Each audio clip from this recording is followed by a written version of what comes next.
Please share advice on letting go of attachment to outcome. This is something I struggle with. I set the intention and obsess about how it will come to be.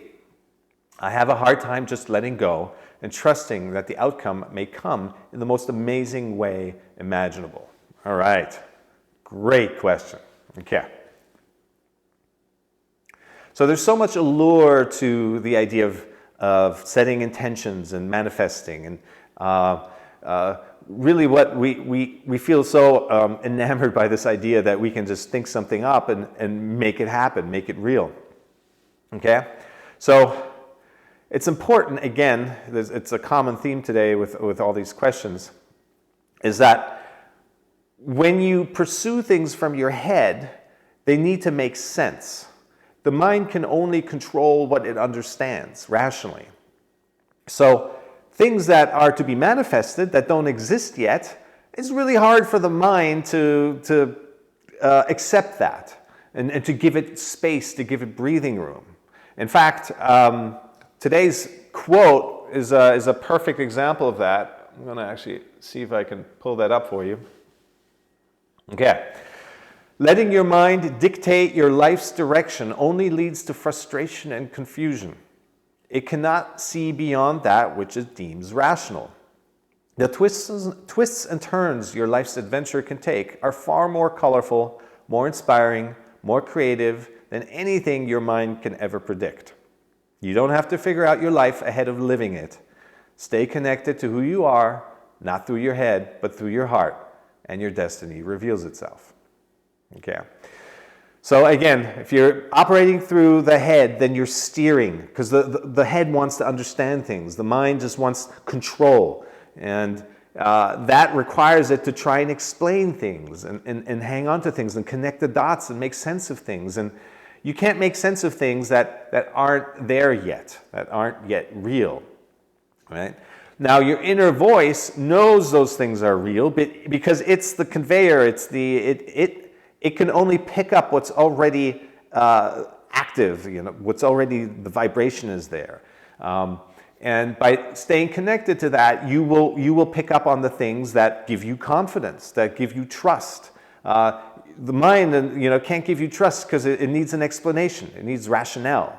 But if you stay in your body and not, again, this idea of looking ahead and trying to predict and control things, that's headspace stuff. But stay in the heart space and in your body, and you just don't go there. We just talked about the thoughts that arise that are these loose, stray thoughts that don't benefit you. That's where the awareness comes in, the awareness training. Again, when these thoughts come up, it's okay. Don't reject them or resist them, because that's actually holding on to them and making them worse and stronger. But also don't crave them and cling to them, because that's what's happening. Ooh, I want to control. I want to see this happening. I need to do this and that. And why is that happening that way? That doesn't make sense. It has to happen this way, right? You're just interfering. You're getting involved. The mind is interfering with the creation process that you've set your intentions to. And bring it back. Notice those thoughts. Intercept them. Don't get lost in thought and reaction to them. Some training there is necessary, but that's how you can contain your thoughts.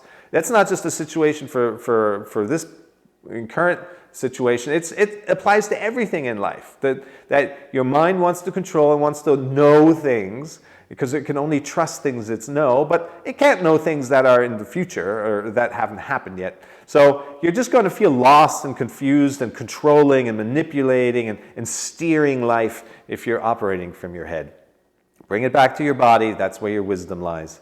And that's where trust and confidence that things will unfold in the best possible way and in ways that you can never predict. And that never predict part is actually the fun part. You don't want to live a life that you can predict. As much as the mind wants to control everything, that's not actually what you want. That life would be boring. To know what happens tomorrow, to be able to plan for it and all that, is where's the fun in that? There's no excitement, there's no adventure. You would burn out or grow stale immediately if we could predict things accurately.